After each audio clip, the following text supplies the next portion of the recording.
Good evening, everyone, and welcome to our Mental Health is Wealth and Coping Skills Zoom with the Community Collaboration Exchange in Southridge Senior High School. On behalf of our principal, Mr. Humberto J. Moret, thank you all for being here. And I'm going to turn it over to Ms. Joey. As we know, this month is Mental Health Awareness Month, and mental health is wealth. And you're going to find that out today, as well as coping skills. Now to Ms. Joey of Collective Sistahood.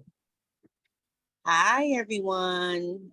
Gracious day to you all. I know it was a long day. So what I'm going to do is take this opportunity to lead us in a mindfulness meditation activity. And I would have you to sit in the most comfortable position that you can and put your feet flat on the ground. If you're in an office space or if you're in your home, it's good that if you have your shoes off so that you can feel the touch of your feet hitting the ground, right? Okay. So I'm going to ask that you take a moment to close your eyes. And what we're going to do today is do some meditations and take breaths. And when we breathe in, we're going to count. We're going to hold it for 3 seconds and blow it out for 3 seconds. And we're going to, put some oxygen and circulation through different parts of your body that you may feel that you need some healing or some movement in. So let's begin. So we're going to take a deep breath in. And as we take this first breath, I want you to focus on your toes and make sure that your feet is grounded. And I want you to pay close attention to what you're feeling. If your feet is next, if you're feeling warmth, and if you're feeling carpet and the texture. And when you begin to take the deep breath in, we're gonna grasp the air and oxygen from the belly of the ground and the earth. And on the count of 3, we're gonna take our first breath. 1, 2, 3. Take a deep breath in. And hold it. And blow it out.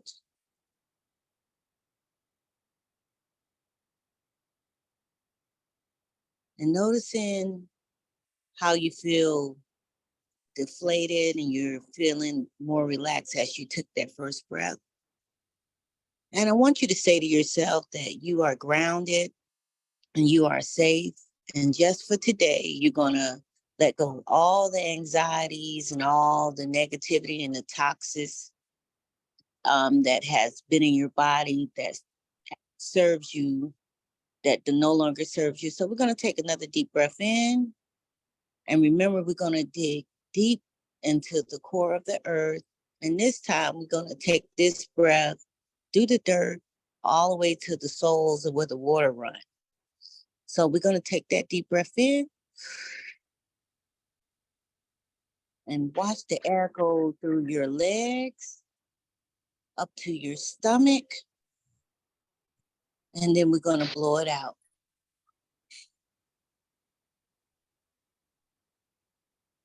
And whatever affirmation that you need today, just for the day, you're going to make it. And know that every good deed and every good work that you did was not unnoticed. And on this last breath we take, we're going to set the intention for today that this meeting touch and uplift someone that needs some coping skills, that need a helping hand, because we know that we thought it not robbery to come here today to expand the knowledge. On the count of 3, I'm going to take a deep breath in. And this time, let that air fluctuate around your legs, your stomach, up to your chest cavity, around your heart, and let it go through your neck area to use your voice, and let it blow out through your mouth, sending every good work and good deed to the world. And on the count of three, I ask that you say to yourself what it is that you need for today in your mind, and that you can open your eyes when you're ready. Thank you. And I'll pass it back over to you. Thank you so much, Miss Joey, for that exercise. I want to remind you all, if you're not speaking, to please stay on mute. Please stay on mute. We have a few panelists tonight. We have Miss Shatavia Stevens, who is a licensed clinical social worker and mental health expert. We have Generational Wealth Alliance speaking tonight, Miss LaQuette, Cute Coach, and The Power of Breath, Dr. Victor Tejeda. We have a yoga instructor who's going to log on tonight.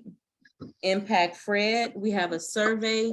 Miss Moncada will be telling you all about that survey that must be completed at the end. Miss Moncada is our community involvement specialist, our fabulous community involvement specialist at Miami Southridge Senior High School. And I want to thank you all for logging on tonight. I'm going to turn it over to you all because you have to sign in the chat and tell me which organization you're representing tonight, or which school or which job you're representing tonight. So everyone needs to sign in the chat, please.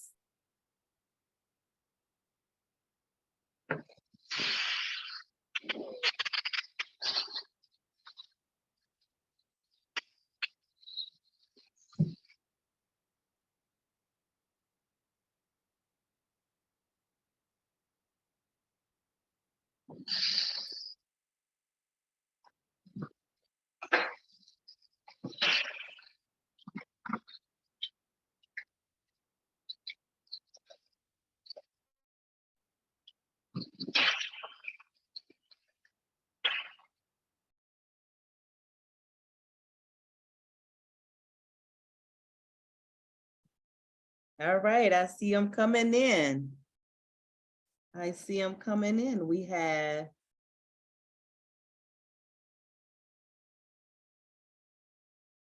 Fred of Impact, Nicole Jackson, teacher at Holmes Elementary, Shakita Days, Derek Denzel, Days Corporation, Lorena, Miami Southridge Senior High School, yeah, the best school.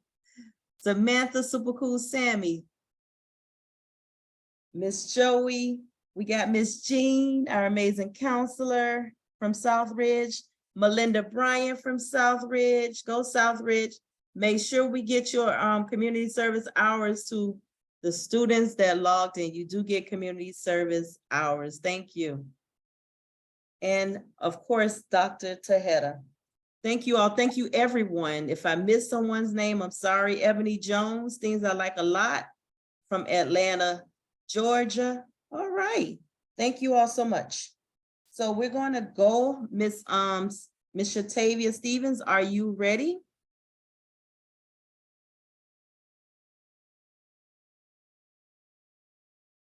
I know Shatavia was having problems. Are you here, Shatavia? Let me see. All right.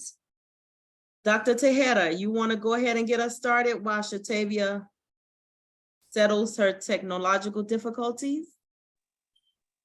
Sure. Thank Ready? you. Yes.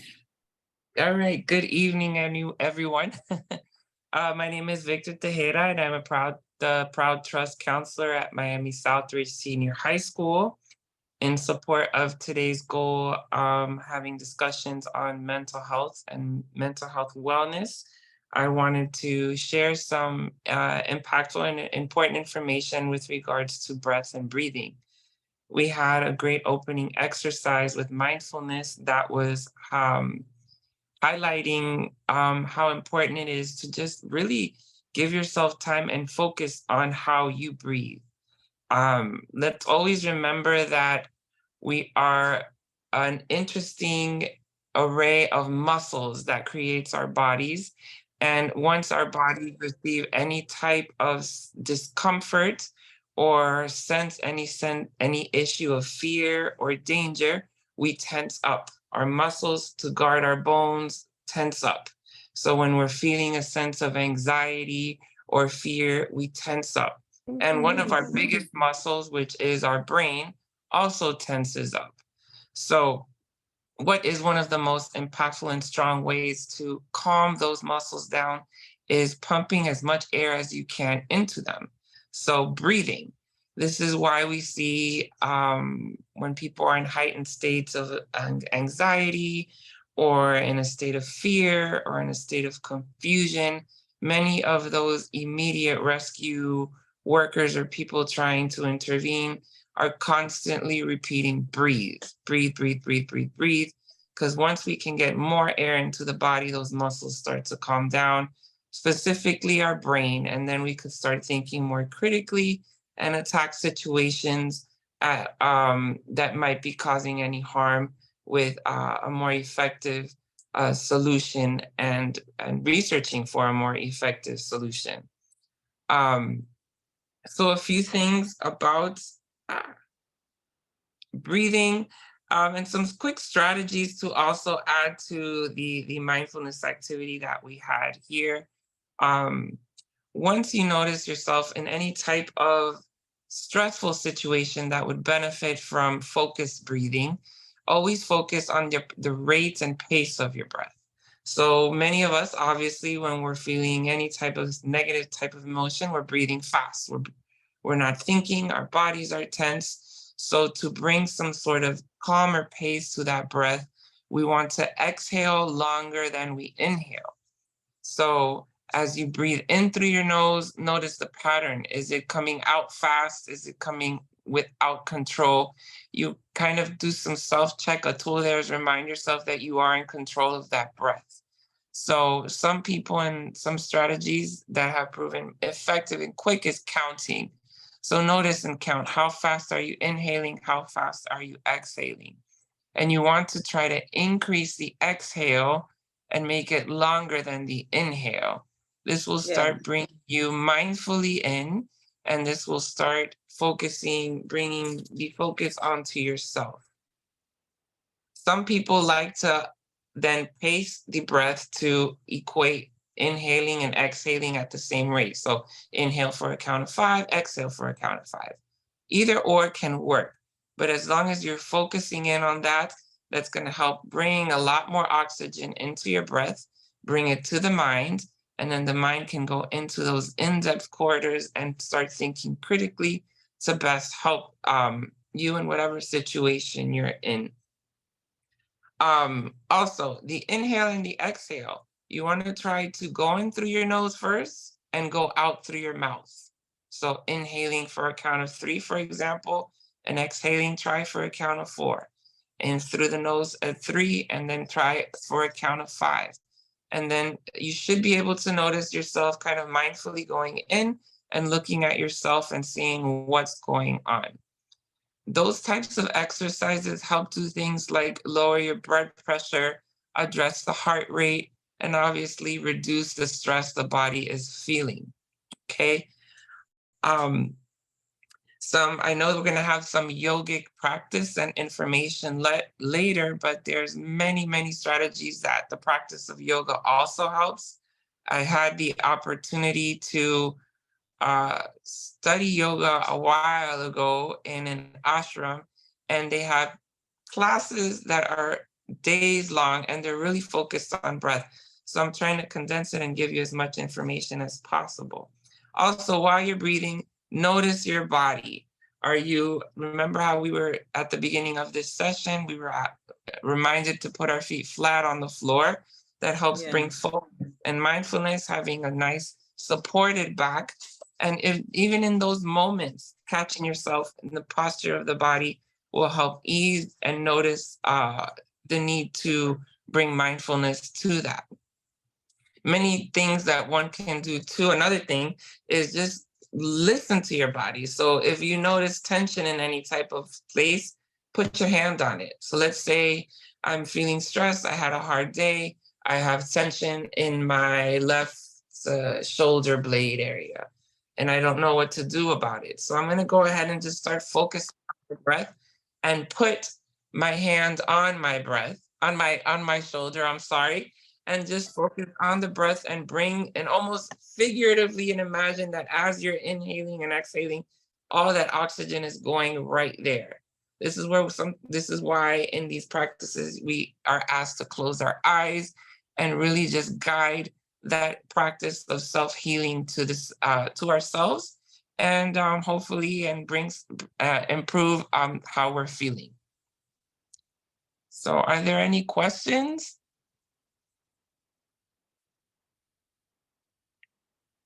I think we're good, Miss Akins. Yes, thank you so much, Dr. Tejeda. Thank you, thank you, thank you. Now I'm trying to see if Generational Wealth Alliance, are you ready?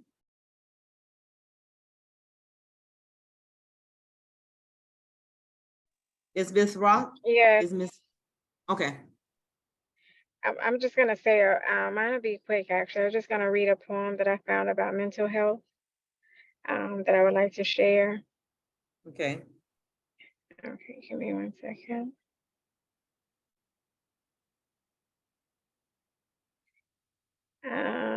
Okay, so it's titled Mental Health. Mental health, it affects around 1 in 4. It doesn't matter if you're rich or poor. It's often a taboo topic, yet making so many of us sick. We think it will just go away, lock it up, and keep it at bay. The easy thing seems to suppress because you think it's weak to express. A problem so common, yet kept so silent. It's like being secluded on a desert island. Doesn't matter about religion or race because mental health does not discriminate. No matter the country or the nation, it's time we just start the conversation. Let me tell you, you really are not alone. Talk to a friend, a doctor. Please pick up the phone. No matter where you may walk, please always remember, you matter. Wow. Thank you so much So for sharing that poem. Go ahead. you're welcome. I was going to say, Yes. I think it's just important that mental health is definitely something that we're all experiencing at some point or another. And it only takes one traumatic incident for someone to become extremely depressed or just lose it. And I think that in this day and age that we just have to, I said this the other day, that even for our strong friends, Yes. even them, make sure we check on our strong friends or our strong people, our strong family, whether it's your mom, whoever it is, the person that you're used to being so strong, make sure you're checking on them as well. Because sometimes they're so strong that we just feel like they wing it, they deal with everything. They can get through it. We don't realize that they're going through the same things that we're going through. So just check on one another. Yes. Try to be more aware of your emotions and your feelings. And if you're feeling certain feelings that sometimes they don't have a name and you don't know how to describe it or whatever, just talk to someone, find someone you can talk to. But just know that nobody's alone, and we're all going through a different time where mental illness is definitely present. Thank you. Thank you so much. Thank you so much, Q Coach. Any comments for Q Coach? You can unmute. And any reactions to that poem? Go ahead, Miss Joey. I see your hand is raised. Yeah, I love the encouraging words because sometimes, your emotions and stuff can hijack you from getting the help that you truly need, because you'll tell yourself that I'm okay, and sometimes you're not. And breathing, and sometimes opening the door and being vulnerable is all you need to get by just for the day. So I appreciate that, LaQuette. There's a lot of stigma around mental health, and nobody wants to identify with being mentally ill with lived experience. And so it's a lot of movement on different tiers to open up doors for people to get the service they need because it's real. It doesn't look like anything. A physical doctor can't give you medicine. You know, you get medicine for it, but it's not like traditional things that everybody accepts. I'm complete. Yes. Thank you so much. Anyone else wants to share? I do. A lot of time, I don't think we realize how valuable we really are as people. And I think that's the start of all the mental issues going on because we don't feel we're valuable. Something goes wrong for Yes. the day, we feel bad. And it's a constant, everything is rush, rush, rush, rush, rush to where we don't have time to settle down and realize we're valuable. There's a song I played at the beginning of the year for my kids by India Arie called Beautiful Flower. And she's saying just how beautiful you are and how valuable you are and how powerful you are. And as people, I don't think we realize that. And I think that's the Yes. start. Once we start realizing, hey, I have value, I do matter, then we can come up out of a lot of woe is me. So that's my little input. That is so true, Ms. Jackson. You have to feel that you are valued. You have to know that you are valued. And you have to know that you are a contributing member in this society. You matter. Like you're all that and more. You have to believe it within yourself. So I know sometimes we do get depressed and feel like inadequate at times, but we have to deal with those feelings. We have to process those feelings. But what are we doing to process those feelings and move into our greatness? What is there is out here for us. So now I'm going to turn it over to the expert. Signs, symptoms, and coping skills with Ms. Shatavia Stevens. Thank you.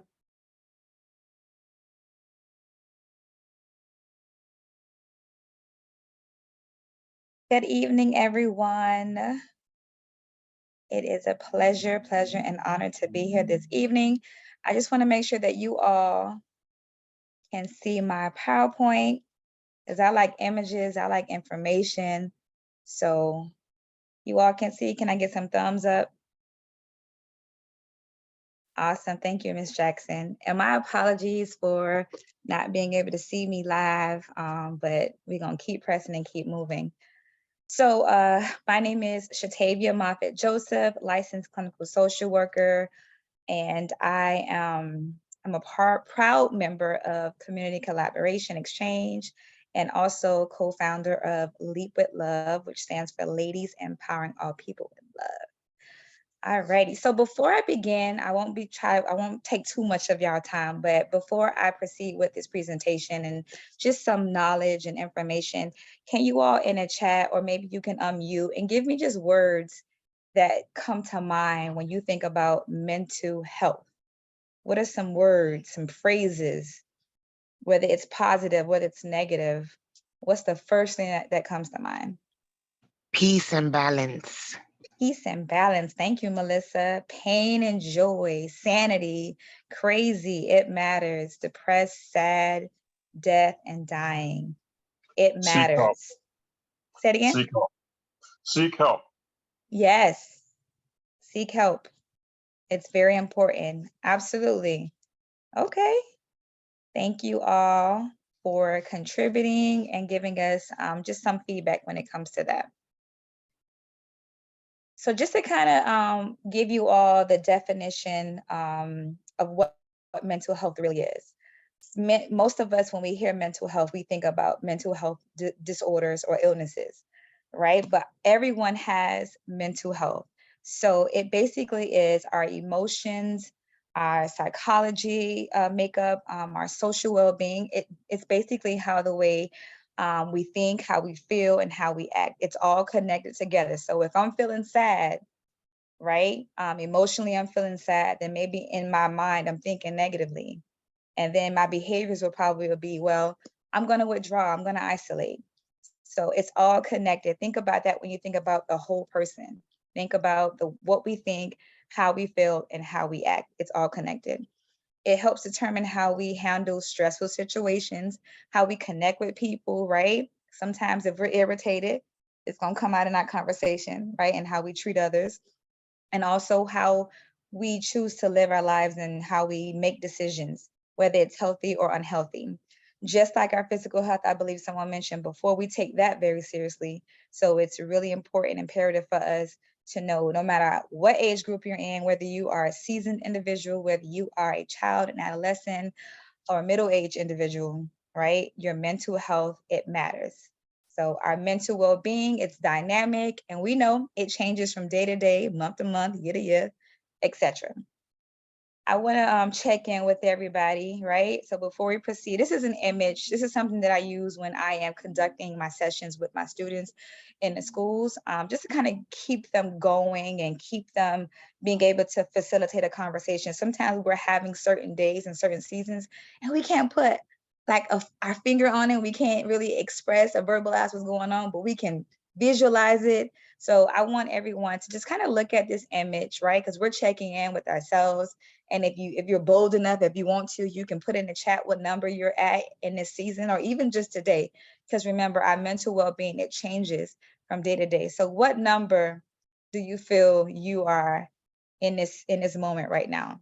Or maybe this week, or in this season of life? You can share if you want to. If you want to keep it private, maybe you want to take a picture of it and just kind of have it as something you can reflect on. So now for me, lately, I've been feeling like a number 5. I'm holding on. Sometimes I'm like, okay, God, I'm trying to press forward. So for me, I am a number 5. All right. So there's some other people that are number 5s with me, number 7, right? And the great thing about this is that you can interpret the way that you want to interpret it. So number 5 may look very differently for me than it does to you. So it's important for us to check in with ourselves, even when other people don't do it. We have to be intentional and strategic on how we proceed and move and navigate through this journey of life that we all have.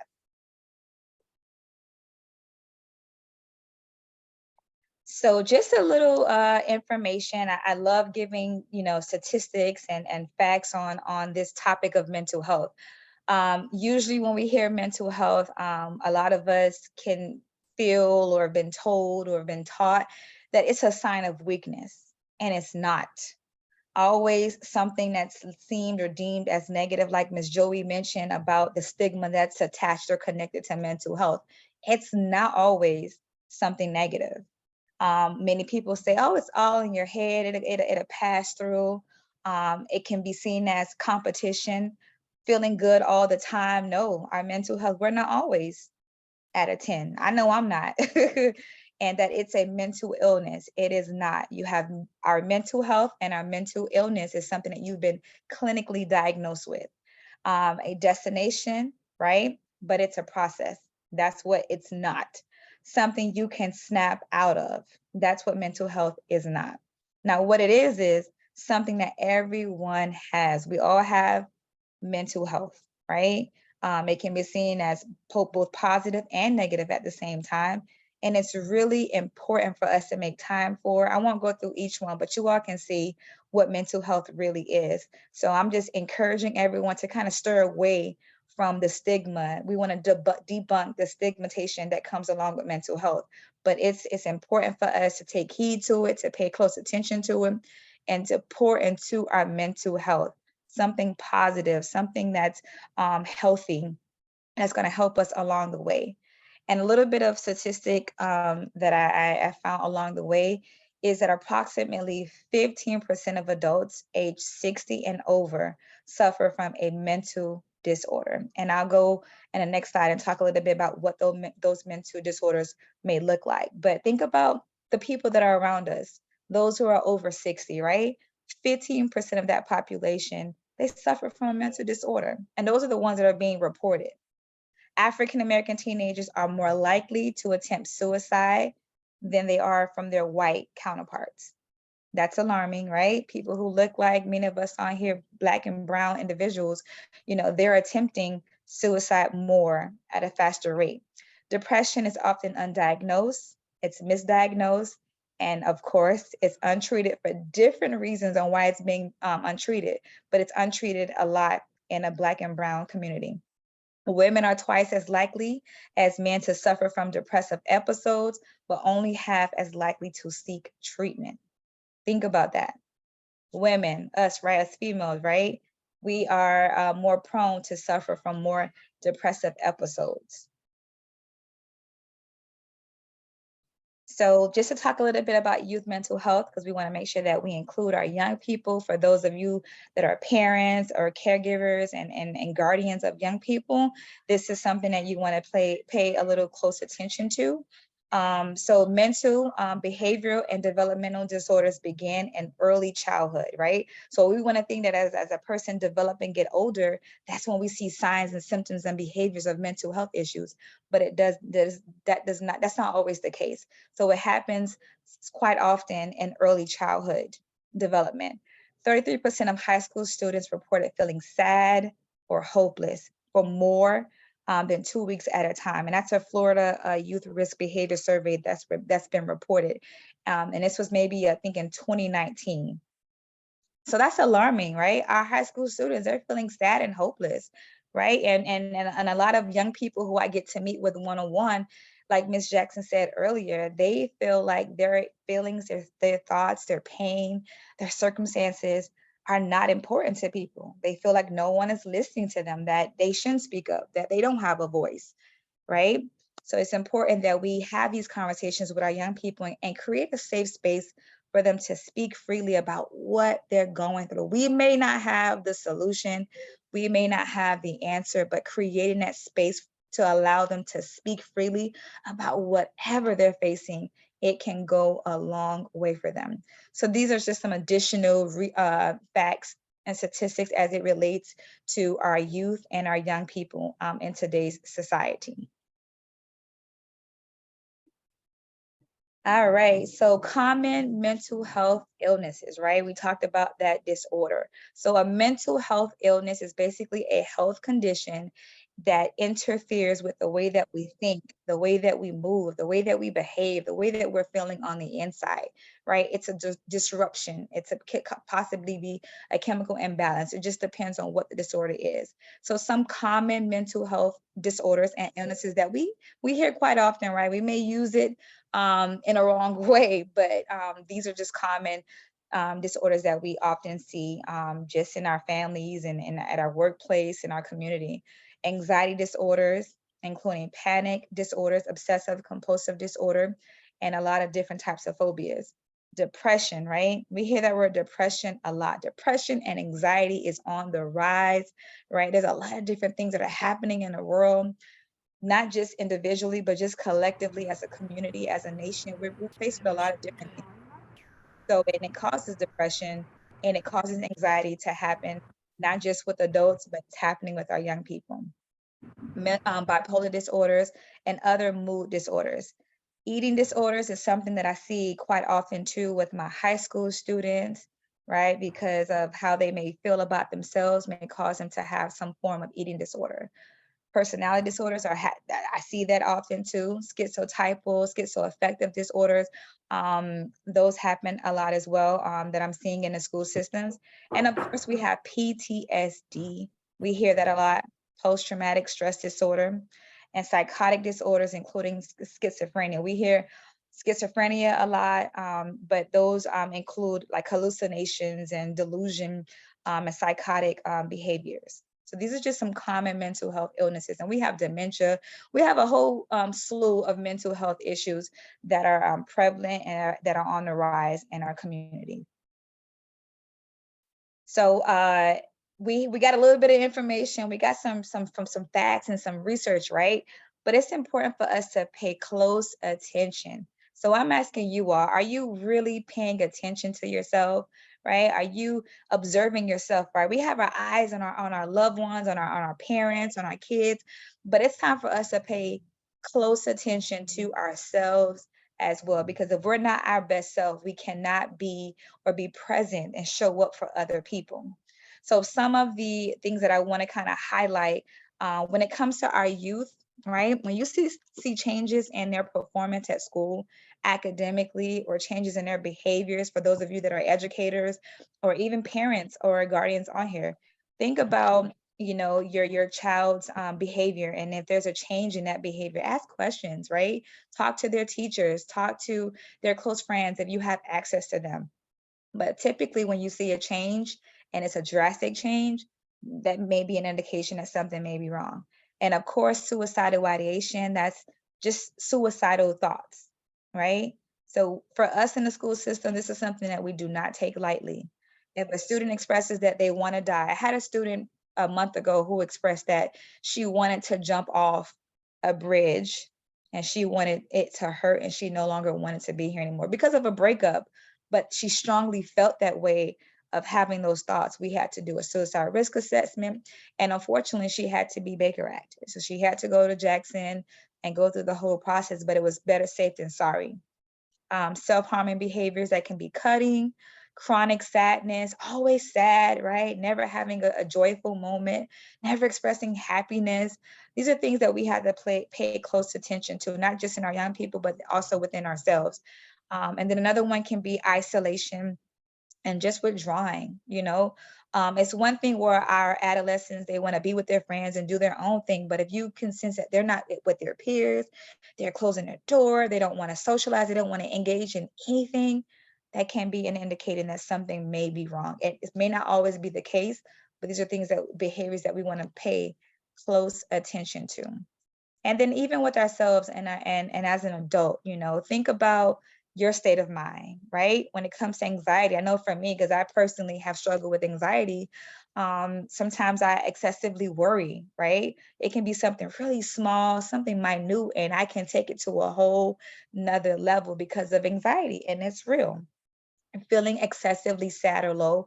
Again, we have moments where we're sad, we're low, but the key word is excessively. If it's happening quite often and it's happening for long periods of time, that may be an indication that, hey, something may be a little off with me and I may need some additional support. Also, extreme mood changes, feeling high and feeling low and feeling euphoric. It's just things that we have to pay close attention to ourselves. And if you feel like you're losing interest in your daily activities, things that you used to enjoy, you no longer enjoy those activities anymore. Again, I want you all to pay close attention. So these are some signs, some symptoms, some changes in our behaviors that I want you all to kind of reflect more on. And you can take a picture of it. That way you have it handy and something that can refer back to. All right, so I want to talk a little bit about risk factors and protective factors. Risk factors are basically things that are happening around us and to us I'm sorry? Okay, so risk factors are basically things that are happening around us and to us that increases our chances of experiencing some form of mental health crises or a mental health challenge. So of course, stressful events, abuse, and trauma. Traumatic events can, increases our chances of, falling into depression or experiencing PTSD or even experiencing anxiety. Medical conditions also too, some people may have a diagnosis of cancer, or diabetes or things like that that can cause, like a medical condition can lead to a mental health condition as well, because it's hard to receive bad news like that, and it's hard to navigate through the changes in your body. And again, the ongoing stressful situations and stressful events, and anxiety as well, and also the misuse of substances like alcohol, drugs, and prescription medications, and just being, overly sensitive about certain things too. And let's not forget about life-threatening illnesses and seasonal changes as well. Now, protective factors are my favorite. These are some things that I want you all to hone in on and think about your own personal life, right?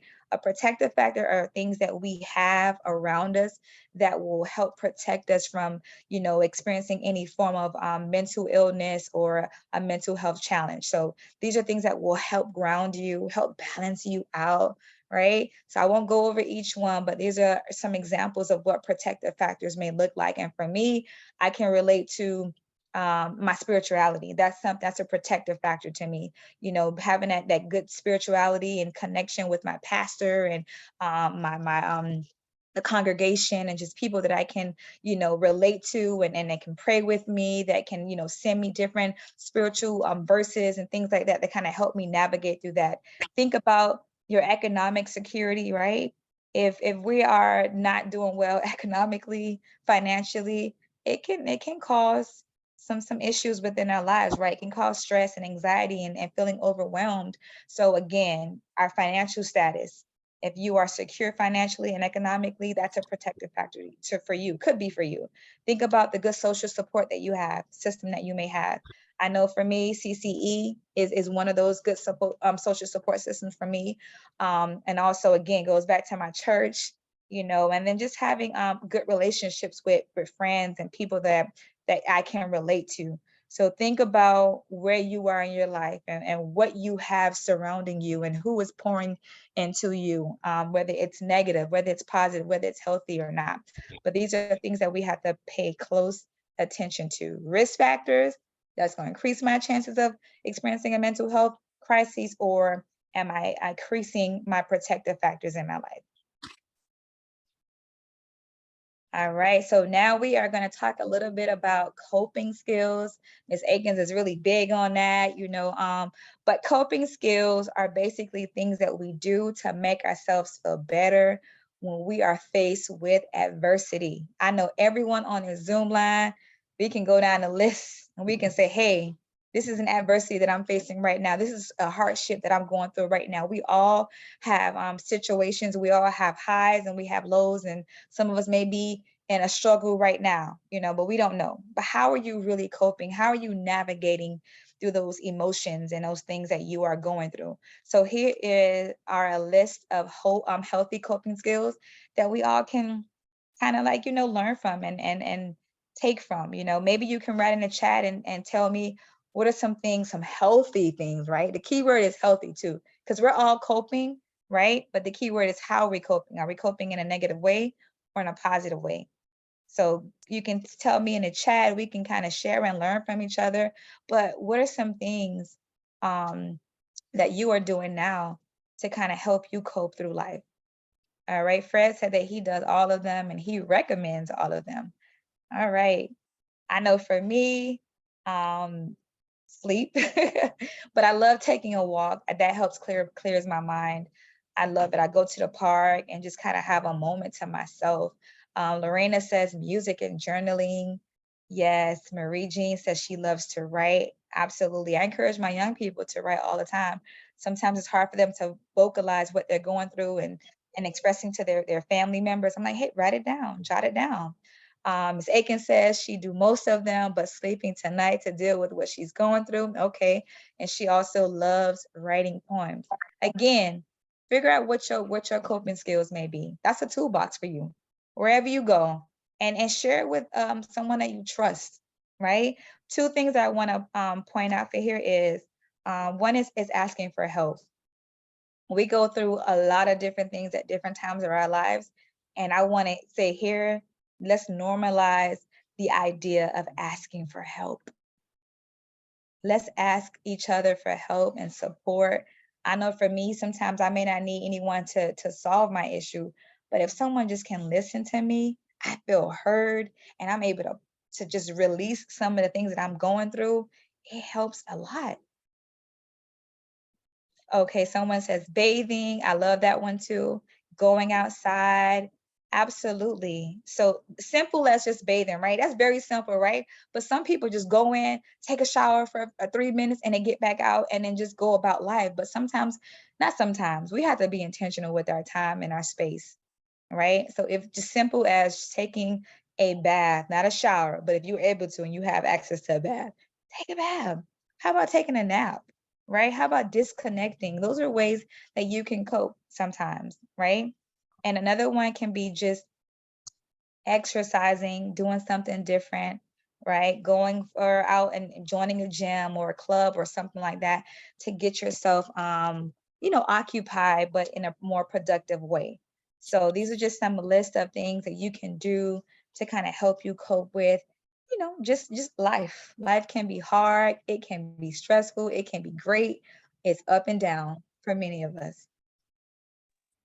All right, so I just want to remind everyone that it is okay, right?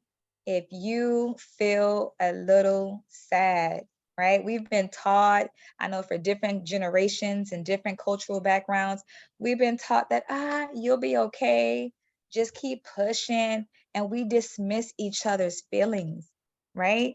And sometimes what I'm learning is that when people ask me how I'm doing, if I'm not okay, I'll say, I'm not okay. Pray for me. You know, I'm learning to be honest and transparent with myself. They may not be able to help me, but I'm saying, hey, and I'm allowed to have a sad day.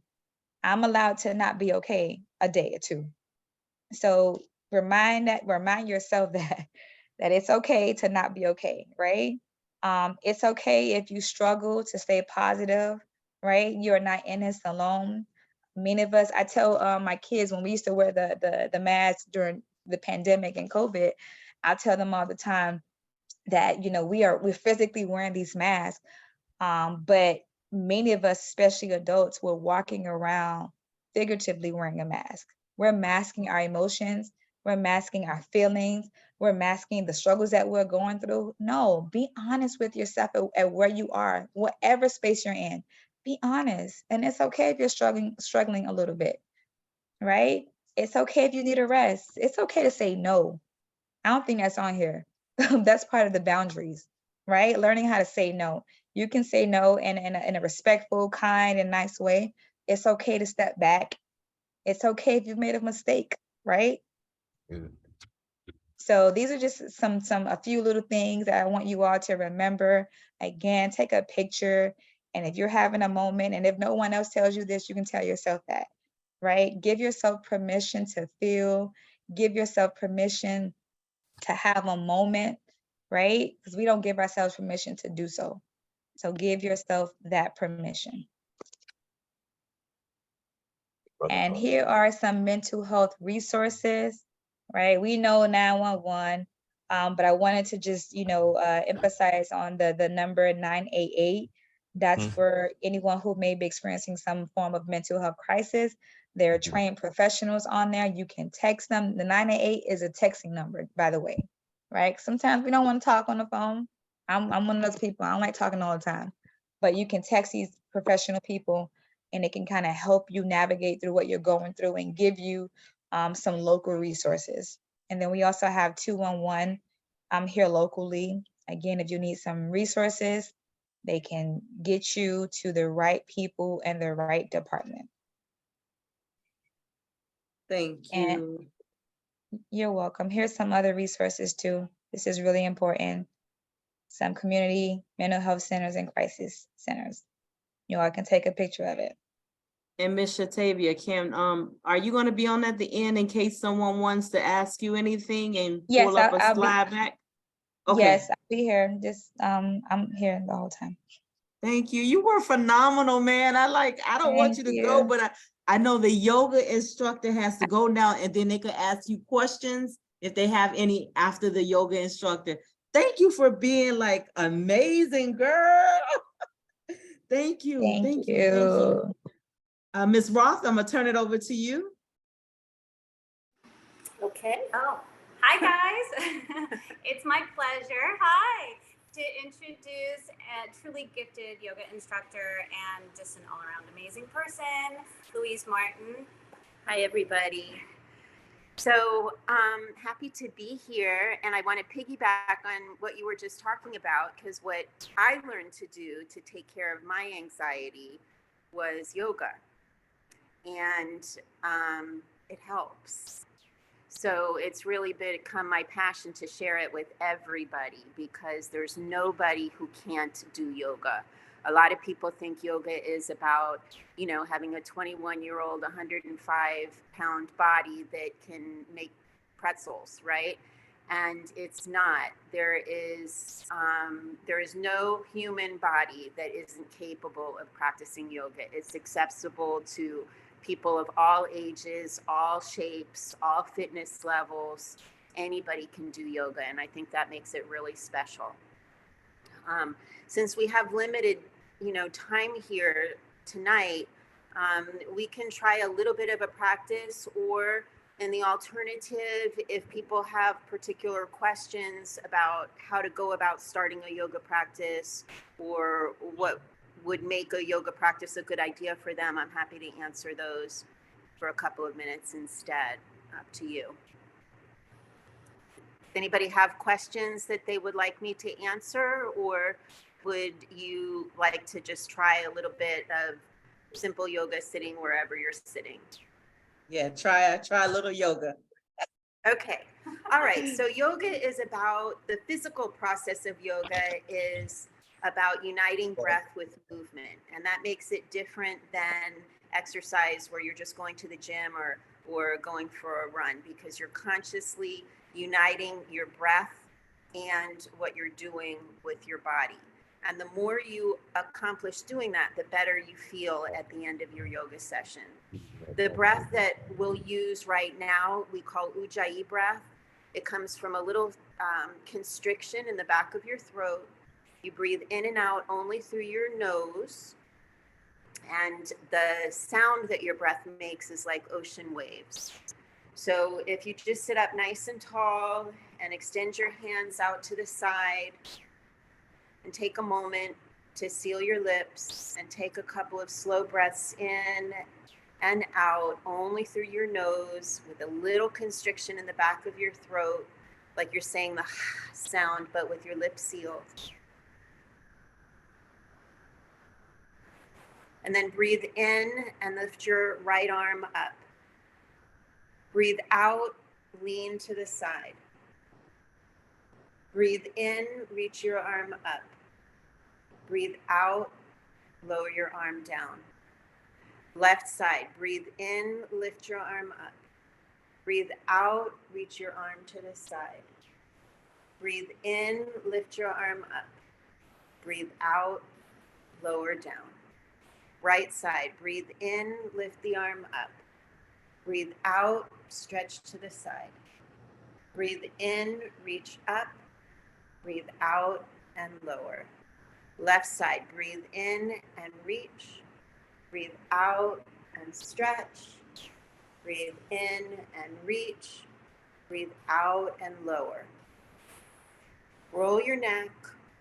Still thinking about uniting your breath with your movement, but pausing as you do this. Any place where you become aware of tension in any particular place, you can pause and start to send maybe a couple of exhales right to that place where you feel sticky or knotty. Switch directions.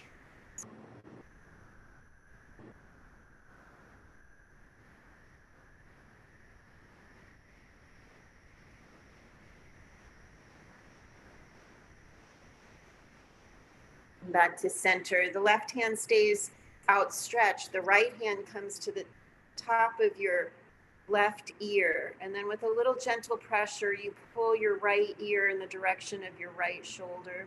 You'll feel a stretch along the side of your neck, maybe into your shoulders. If you play with the position of your left hand, you'll notice that the stretch changes and you find the place that feels good to you. With the lips sealed, you just breathe. Breath and movement, breath and stillness. Breathe in, come back to center, extend the right hand, lift the left arm to the top of the right ear and pull the left ear in the direction of the shoulder, stretching through your neck, through your shoulders.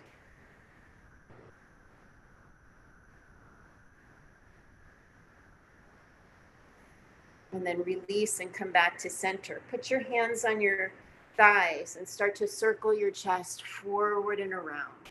There's nothing here you can't do from a seat, right at your desk, anytime you need to. And then switch, go the other way. Starting to feel a little better. I see it in your face. And then we come back to center and we bring the left hand behind us and the right hand to the left knee. Sit tall, look over the left shoulder, a little twist. Keeping the lips sealed, you breathe deep and slow.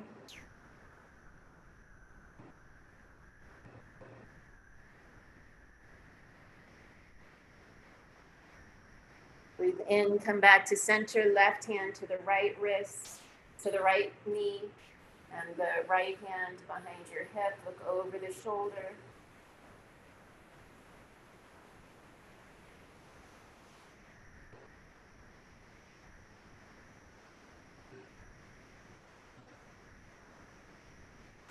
And then we come back to center. In yoga, we use mudras, which are hand gestures, and the hand gestures, the ancient wisdom say, are very powerful.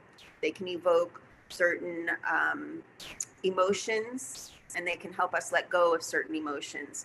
The mudra that we're going to use right now is called Bu Mudra, B-H-U. What we're going to do is we're going to take our thumb to cross over our ring finger and our pinky finger on both sides. So it's kind of like you're making a peace sign, very much like that. And then you're going to extend the hands out so that your fingertips reach beside you. Hopefully you have some place to put your fingertips on. You'll notice your posture gets a little straighter. And maybe your breath automatically becomes a little bit deeper. And you close your eyes and see if you can sense some stability in this gesture. Begin to visualize your body as if it's a mountain. Your legs are the base, your arms are the slopes. The crown of your head is the peak of the mountain, and it reaches to the sky with each breath in. You sink a little deeper into your base with each breath out. With each breath, you connect to the earth a little bit more firmly. You sense the breath flowing up and down your spine. You create space between each vertebrae. You find a sense of alignment and stability through the entire structure of your body.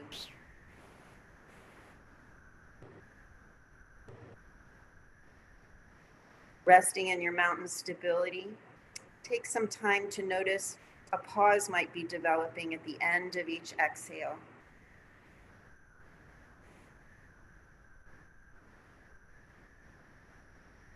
The ancient wisdom says that there is a lot of healing that takes place in those pauses between our breaths. You let the serenity of your mountain permeate your thoughts and your feelings, allowing you to experience absolute security at all times and at all places along your journey. You find a feeling of oneness with the natural world.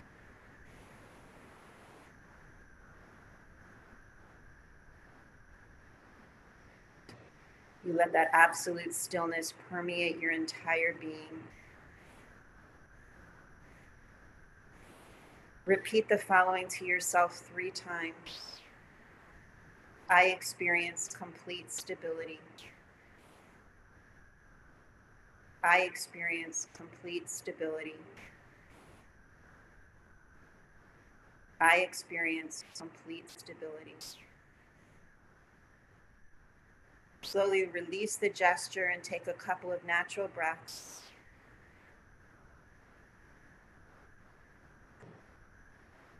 And bring your hands to heart center, Anjali Mudra. And we seal this little practice by chanting 1 Om if you wish.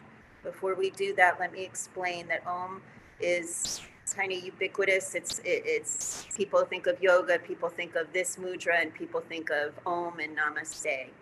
Om is said to be the first sound of the universe. And they have studied this sound when people make this sound or chant this sound at Harvard. And they have learned that when people chant Om, what goes on in their brain is different than any other chant or sound you might make. It's extremely relaxing. So join me if you'd like. We inhale.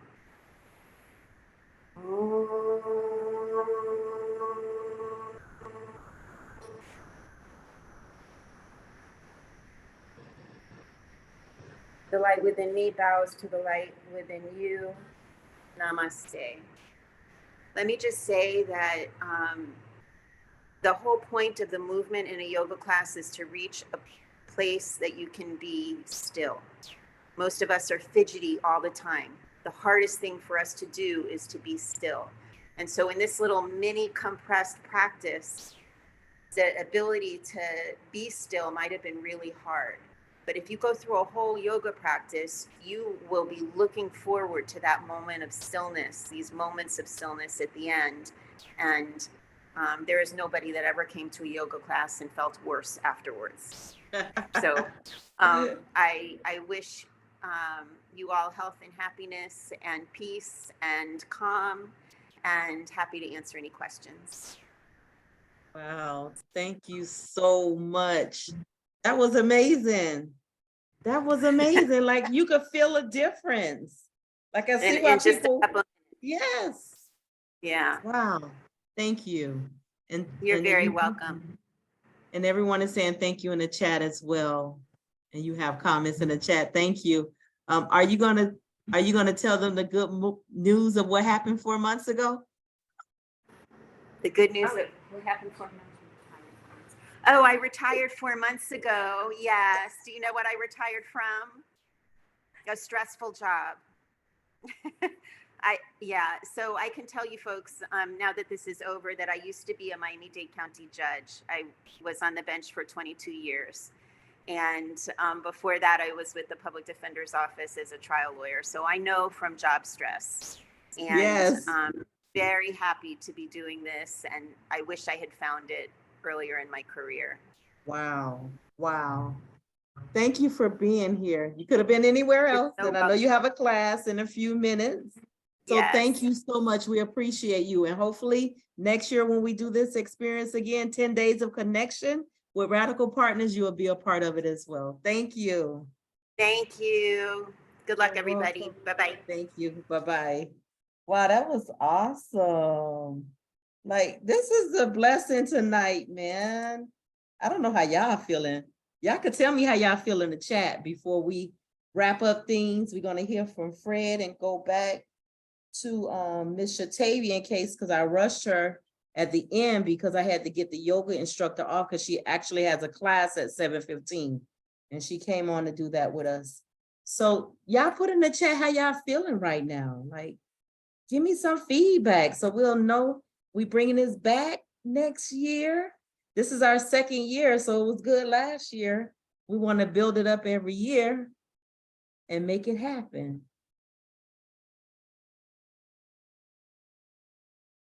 Awesome, awesome, great feedback. Fred, are you ready to share it? Yes, ma'am. Very happy to. For those out here who do not know me, my name is Fred Christian, and I'm a disabled community activist and the founder of the social media organization #Impact. I'm just going to say a few words and be kind of brief today because I know our host here loves when I'm brief. So, okay. I was a disabled person for a lot of years. I'm still disabled. And a lot of years I didn't want to face up to the fact I had certain problems, learning disabilities, dyslexia, dyscalculia, ADD, ADHD. But it came a point when I was 42 years old and my life was falling apart. I didn't have a job. I didn't have a social life.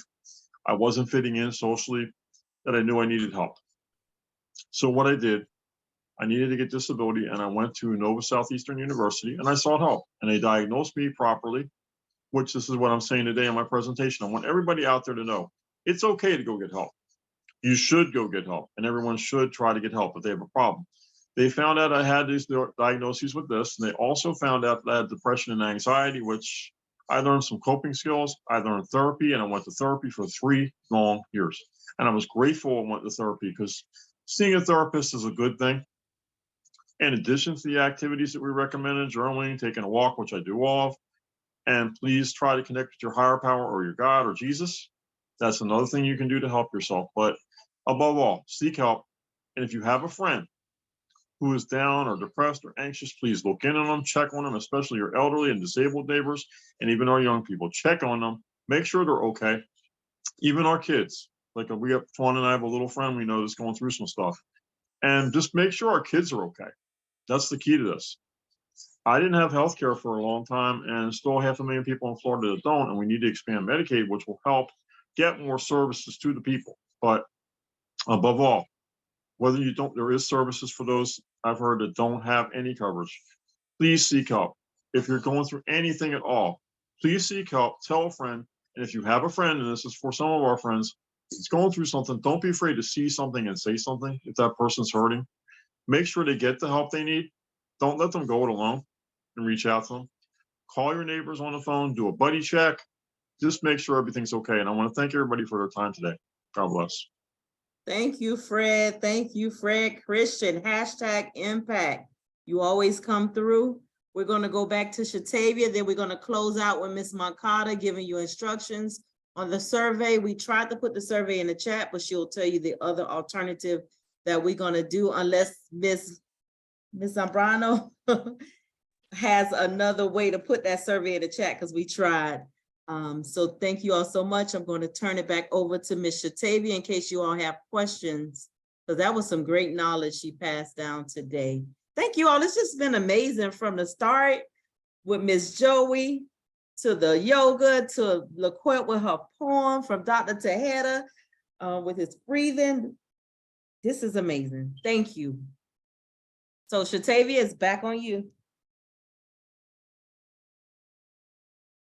Okay, yeah, I think I mean I was done. I just had the resources. If anyone needed any mental health resources, you can definitely reach out to me. I'll put my email in the chat, and if anyone has any mental health concerns, you can speak to me directly. But just want to piggyback off of what everyone else is saying. Take care of you, put you first.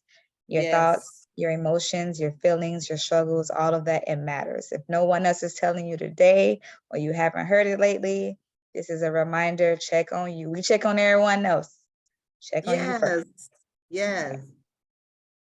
Yes, yes. And once again, thank you all for joining our Mental Health is Wealth and Coping Skills Zoom with Miami Southridge Community Collaboration Exchange, 10 days of connection with radical partners. Thank you all. Thank you, Lead with Love, Generational Wealth Alliance, Collective Sisterhood, Dr. Victor Tejeda, Judge Martin, Miami Southridge faculty and students, #impact, #10 days of connection. That's my spiel, and I'm going to turn it over to Ms. Moncada. All right. Well, I'm also grateful to each and every one of you for your time, your, just information. It was like a form of enlightenment. I'm actually emotional. I didn't realize how much I needed this. So I really thank you guys for that. Wow. I'm sorry. I honestly didn't realize that you were going to impact me this much. So thank you. But, we tried, sorry guys, going back to work, we tried to put the survey in there for you guys. Unfortunately, it wasn't successful. We do want to hear from you. We want to know if this touched you as much as it touched me.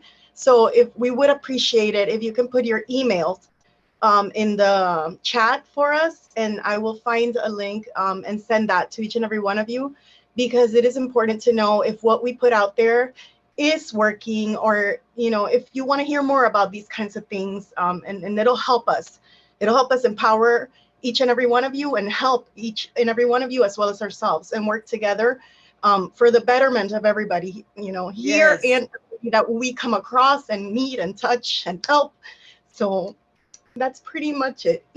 Thank you guys. Thank you, Ms. Moncada. It brought joy. Like, it was joy. It's like tears of joy, because I'm telling you, I needed this today as well. So this was for me too. This was for me. And when LaQuette said earlier, check on your strong friends, I'm that strong friend. And I needed the help and this support, and this helped me out so much today. That's why I was intentionally trying to do all the breathing exercises and the yoga, because it was needed. So thank you all. It's great to share spaces with everyone. We all matter. We all help each other. We are all connected in more ways than we will ever think. Thank you all for being here tonight. I'm going to end the recording, and I'll stay on a few minutes in case I see Q Coach. And you can make final comments. If anyone want to stay on and make final comments, the floor is open right now. Just want to thank the youth for coming. Yes, yes. Thank you, everybody, for a great Zoom, and I got a quick question. Dante. I learned something today from this. When I went to college and went to high school, I had to take the ACT, SAT, all that kind of stuff in the class. I had test anxiety and didn't even know it. And I'm wondering, is it possible for the kids in the school system to do what we did today when we opened with the breathing and the relaxation, to get them to focus so they don't feel like they're going to fail and panic and stuff before they take the actual tests? Is that Yes, something they can Fred. implement? So Miss Roth, who introduced the judge, she does that at our school, but it should be at other schools. But you know, Southridge got to be the first to do everything because our principal, Mr. Moret, won't have it any other way. So we do the breathing, we do the music. If people like music, so you have a melting pot at Southridge where we're catering to all learners. So we do that, Fred. Good, good. I wanted to see that because I just want to see kids feel relaxed, you know. Because you remember 3 weeks ago when we did our computer class, and I had said to Miss Joey, let's do the relaxation technique because they were getting too tense the week before. Yes, you're right. Takesha, your hand is up. Thank you, Fred. In reference to like, are you guys speaking a lot about the kids within the school system with mental health? Really quick, I can vividly remember when I started chemotherapy, I went to the school to speak to them about, we didn't know how this was going to affect my son who was turning 7 at that time. And it affected him really in such a huge way. He went from being an honor roll kid to like being just having anxiety. He didn't do his work and it just turned into a thing. And what I found crazy was I try to have a therapist go into the school to sit with him for a certain amount of time to like give him that for the day.